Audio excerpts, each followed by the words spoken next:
안녕하십니까, 여러분. 오늘은 우리 모두의 내면 깊숙한 곳에 자리한 자존감과 그것이 우리의 언어와 행동에 미치는 영향에 대해 깊이 성찰해보는 시간을 갖고자 합니다. 자존감이 낮은 사람은 비난이 잦다는 이야기, 이는 단순한 관찰이 아니라 인간 심리의 복잡하고 미묘한 메커니즘을 보여주는 중요한 통찰입니다. 자존감이란 무엇일까요? 그것은 자기 자신에 대한 근본적인 평가이자 존재의 가치에 대한 내적 확신입니다. 마치 집의 기초와 같아서 튼튼한 기초 위에 세워진 집은 바람이 불어도 흔들리지 않지만 기초가 약한 집은 작은 충격에도 불안해합니다. 자존감도 마찬가지로 우리 삶의 모든 영역에 영향을 미치는 근본적인 토대 역할을 합니다. 낮은 자존감을 가진 사람들이 비난을 자주 하게 되는 이유를 이해하려면 먼저 인간 정신의 방어 메커니즘을 살펴봐야 합니다. 프로이드가 말한 투사라는 심리적 기제는 자신의 부족함이나 결핍을 받아들이기 어려울 때 그것을 외부로 돌려서 다른 사람의 문제로 만드는 무의식적 과정입니다. 자신에 대한 불만족과 실망감이 클수록 그것을 타인에 대한 비판으로 전환시키려는 경향이 강해집니다. 중년기에 접어들면서 이러한 현상은 더욱 복잡한 양상을 띠게 됩니다. 젊은 시절의 꿈과 이상이 현실과 부딪히면서 생기는 좌절감, 사회적 성취나 경제적 안정에 대한 불안감, 신체적 변화로 인한 자신감 저하 등이 복합적으로 작용하여 자존감에 타격을 주게 됩니다. 이때 자신의 부족함을 직면하기보다는 외부 세계를 비난하는 것이 심리적으로 더 안전하게 느껴질 수 있습니다.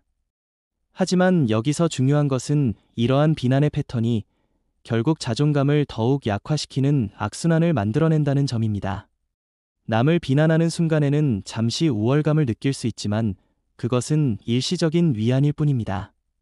진정한 자존감은 자신의 고유한 가치를 인정하고 사랑하는 데서 나오는 것이지 다른 사람을 깎아내림으로써 얻어지는 것이 아니기 때문입니다.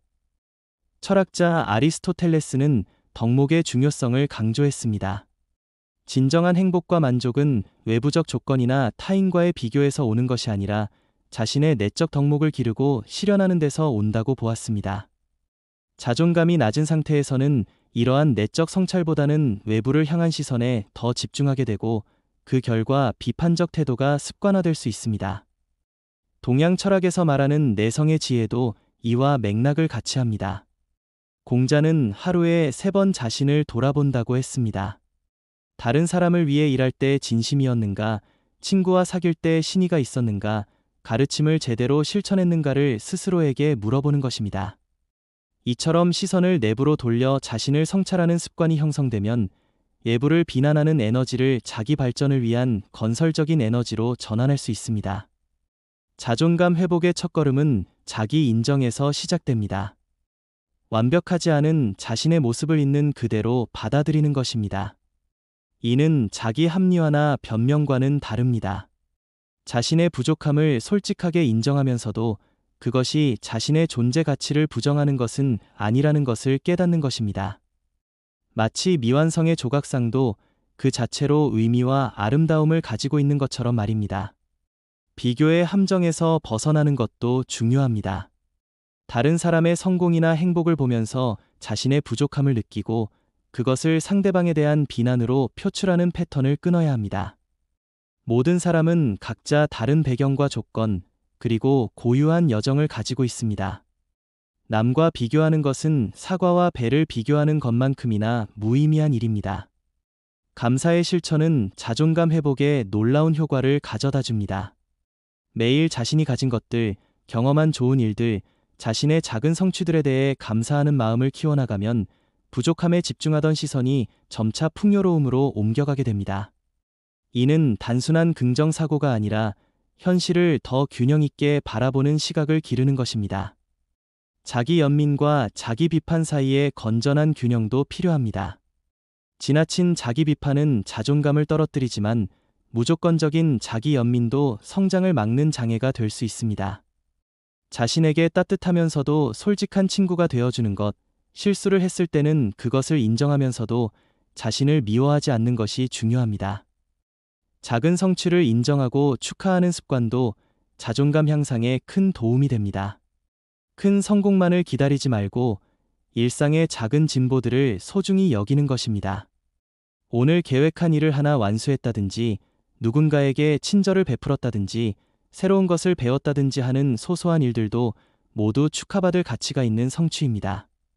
관계에서의 건전한 경계 설정도 자존감과 밀접한 관련이 있습니다.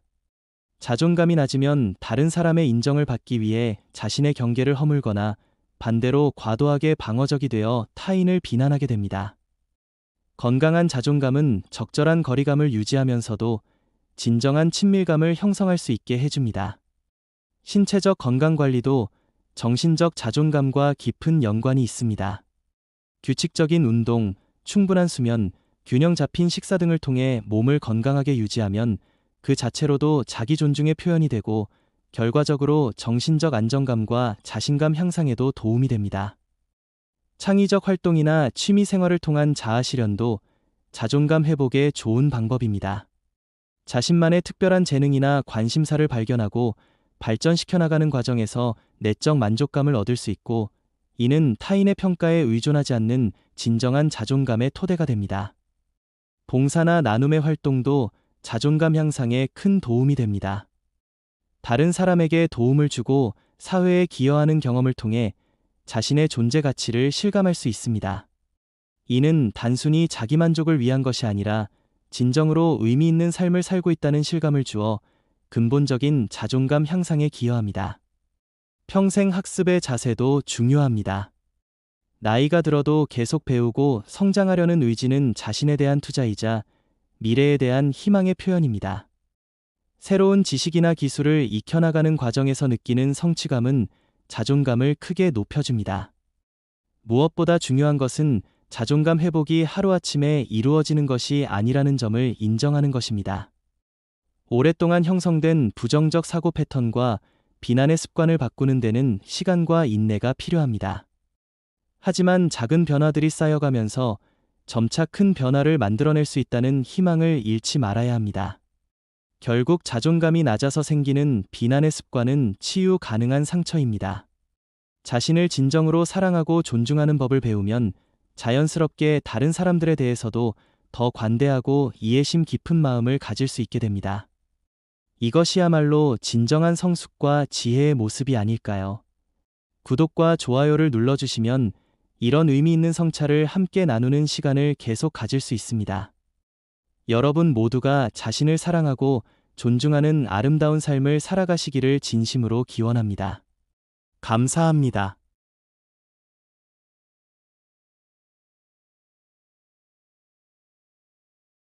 안녕하십니까 여러분. 오늘은 우리 모두의 내면 깊숙한 곳에 자리한 자존감과 그것이 우리의 언어와 행동에 미치는 영향에 대해 깊이 성찰해보는 시간을 갖고자 합니다. 자존감이 낮은 사람은 비난이 잦다는 이야기, 이는 단순한 관찰이 아니라 인간 심리의 복잡하고 미묘한 메커니즘을 보여주는 중요한 통찰입니다. 자존감이란 무엇일까요? 그것은 자기 자신에 대한 근본적인 평가이자 존재의 가치에 대한 내적 확신입니다.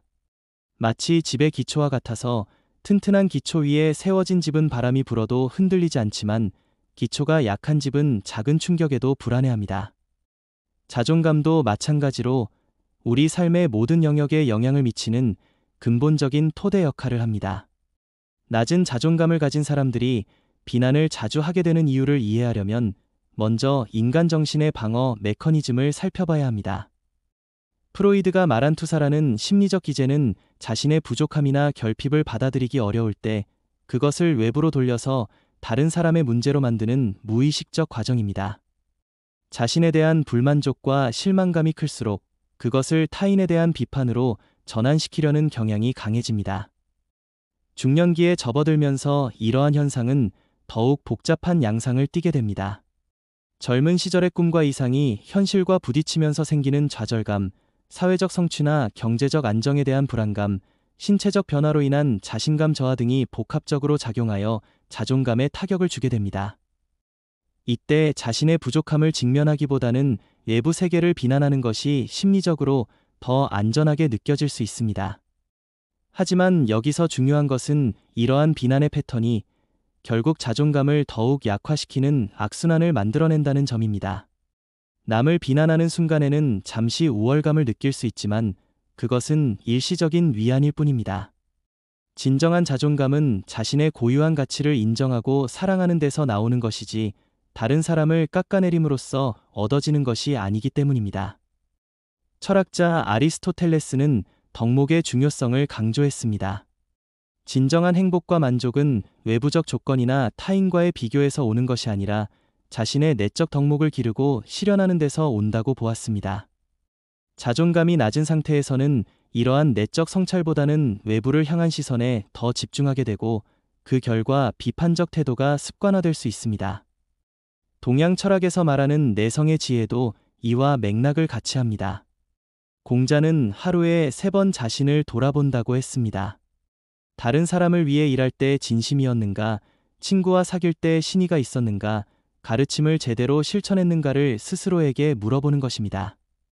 이처럼 시선을 내부로 돌려 자신을 성찰하는 습관이 형성되면 외부를 비난하는 에너지를 자기 발전을 위한 건설적인 에너지로 전환할 수 있습니다. 자존감 회복의 첫걸음은 자기 인정에서 시작됩니다. 완벽하지 않은 자신의 모습을 있는 그대로 받아들이는 것입니다. 이는 자기 합리화나 변명과는 다릅니다. 자신의 부족함을 솔직하게 인정하면서도 그것이 자신의 존재 가치를 부정하는 것은 아니라는 것을 깨닫는 것입니다. 마치 미완성의 조각상도 그 자체로 의미와 아름다움을 가지고 있는 것처럼 말입니다. 비교의 함정에서 벗어나는 것도 중요합니다. 다른 사람의 성공이나 행복을 보면서 자신의 부족함을 느끼고 그것을 상대방에 대한 비난으로 표출하는 패턴을 끊어야 합니다. 모든 사람은 각자 다른 배경과 조건, 그리고 고유한 여정을 가지고 있습니다. 남과 비교하는 것은 사과와 배를 비교하는 것만큼이나 무의미한 일입니다. 감사의 실천은 자존감 회복에 놀라운 효과를 가져다 줍니다. 매일 자신이 가진 것들, 경험한 좋은 일들, 자신의 작은 성취들에 대해 감사하는 마음을 키워나가면 부족함에 집중하던 시선이 점차 풍요로움으로 옮겨가게 됩니다. 이는 단순한 긍정 사고가 아니라 현실을 더 균형 있게 바라보는 시각을 기르는 것입니다. 자기 연민과 자기 비판 사이의 건전한 균형도 필요합니다. 지나친 자기 비판은 자존감을 떨어뜨리지만 무조건적인 자기 연민도 성장을 막는 장애가 될 수 있습니다. 자신에게 따뜻하면서도 솔직한 친구가 되어주는 것, 실수를 했을 때는 그것을 인정하면서도 자신을 미워하지 않는 것이 중요합니다. 작은 성취를 인정하고 축하하는 습관도 자존감 향상에 큰 도움이 됩니다. 큰 성공만을 기다리지 말고 일상의 작은 진보들을 소중히 여기는 것입니다. 오늘 계획한 일을 하나 완수했다든지, 누군가에게 친절을 베풀었다든지, 새로운 것을 배웠다든지 하는 소소한 일들도 모두 축하받을 가치가 있는 성취입니다. 관계에서의 건전한 경계 설정도 자존감과 밀접한 관련이 있습니다. 자존감이 낮으면 다른 사람의 인정을 받기 위해 자신의 경계를 허물거나 반대로 과도하게 방어적이 되어 타인을 비난하게 됩니다. 건강한 자존감은 적절한 거리감을 유지하면서도 진정한 친밀감을 형성할 수 있게 해줍니다. 신체적 건강 관리도 정신적 자존감과 깊은 연관이 있습니다. 규칙적인 운동, 충분한 수면, 균형 잡힌 식사 등을 통해 몸을 건강하게 유지하면 그 자체로도 자기 존중의 표현이 되고 결과적으로 정신적 안정감과 자신감 향상에도 도움이 됩니다. 창의적 활동이나 취미 생활을 통한 자아 실현도 자존감 회복에 좋은 방법입니다. 자신만의 특별한 재능이나 관심사를 발견하고 발전시켜 나가는 과정에서 내적 만족감을 얻을 수 있고, 이는 타인의 평가에 의존하지 않는 진정한 자존감의 토대가 됩니다. 봉사나 나눔의 활동도 자존감 향상에 큰 도움이 됩니다. 다른 사람에게 도움을 주고 사회에 기여하는 경험을 통해 자신의 존재 가치를 실감할 수 있습니다. 이는 단순히 자기만족을 위한 것이 아니라 진정으로 의미 있는 삶을 살고 있다는 실감을 주어 근본적인 자존감 향상에 기여합니다. 평생 학습의 자세도 중요합니다. 나이가 들어도 계속 배우고 성장하려는 의지는 자신에 대한 투자이자 미래에 대한 희망의 표현입니다. 새로운 지식이나 기술을 익혀나가는 과정에서 느끼는 성취감은 자존감을 크게 높여줍니다. 무엇보다 중요한 것은 자존감 회복이 하루아침에 이루어지는 것이 아니라는 점을 인정하는 것입니다. 오랫동안 형성된 부정적 사고 패턴과 비난의 습관을 바꾸는 데는 시간과 인내가 필요합니다. 하지만 작은 변화들이 쌓여가면서 점차 큰 변화를 만들어낼 수 있다는 희망을 잃지 말아야 합니다. 결국 자존감이 낮아서 생기는 비난의 습관은 치유 가능한 상처입니다. 자신을 진정으로 사랑하고 존중하는 법을 배우면 자연스럽게 다른 사람들에 대해서도 더 관대하고 이해심 깊은 마음을 가질 수 있게 됩니다. 이것이야말로 진정한 성숙과 지혜의 모습이 아닐까요? 구독과 좋아요를 눌러주시면 이런 의미 있는 성찰을 함께 나누는 시간을 계속 가질 수 있습니다. 여러분 모두가 자신을 사랑하고 존중하는 아름다운 삶을 살아가시기를 진심으로 기원합니다. 감사합니다.